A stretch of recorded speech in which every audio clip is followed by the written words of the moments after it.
Across the U.S., transportation agencies are using virtual public involvement tools such as online surveys and interactive maps to bring new participants into the planning and project development processes. Many agencies take these tools into the field on tablets or laptops, taking public outreach to where people gather to expand participation. Tablet-based outreach helps to bridge the digital divide, allowing individuals with little or no internet access to have their input taken into consideration.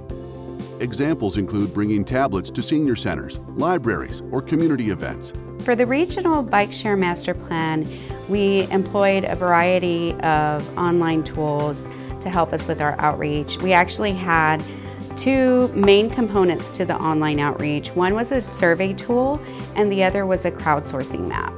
And the way we use them is that people could either go to them on their own at a website, or we could also take it with us to events and put it on an iPad and take it out into the field and get people to fill out the survey wherever we were.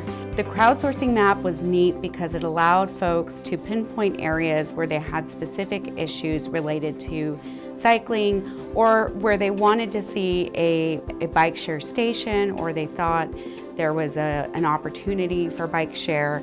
And that really helped in terms of identifying those areas that people would like to see bike share expand into. Use of the online survey combined with interactive mapping provided the MPO with unique perspectives from constituencies who may not have the opportunity to attend traditional community meetings. The survey was available in both English and Spanish. So the survey responses were great.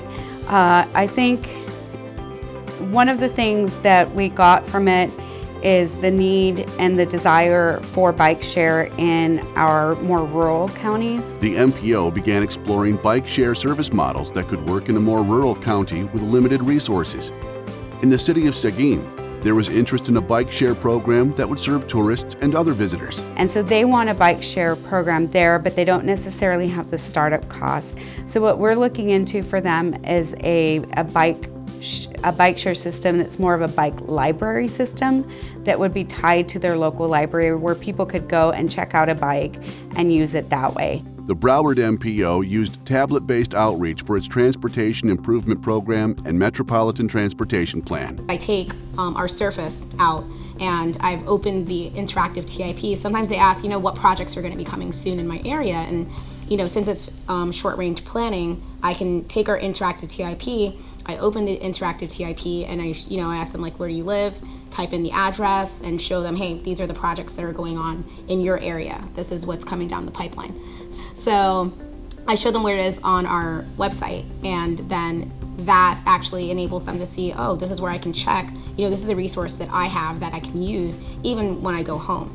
The other thing is we go out to the libraries, because libraries, we get a lot of seniors that go through the libraries. Some of our environmental justice population will go through those libraries, underserved communities. And also, you also have families, you have people that come through with their kids. The Minnesota DOT used tablets in the field for their statewide long-range plan. Some of our new techniques, we took the principle of go to the people.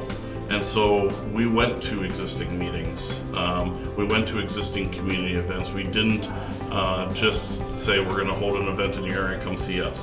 So we sought the people out, and we also tracked where we were going and the responses, where we were getting responses, so we could know what zip codes we might not be hitting and try to see if there was an event or a meeting in that area to gather input. An iPad, or it could be any tablet, in this case we used an iPad, and make it a very simple survey that can be completed in about 2 minutes, because that's really the time we thought we had to interact at events. We could capture them for maybe a couple of minutes to fill out the survey. To accommodate persons with limited English proficiency, MNDOT had the survey translated into commonly used languages and partnered with a nonprofit organization to administer the survey in the field at community events.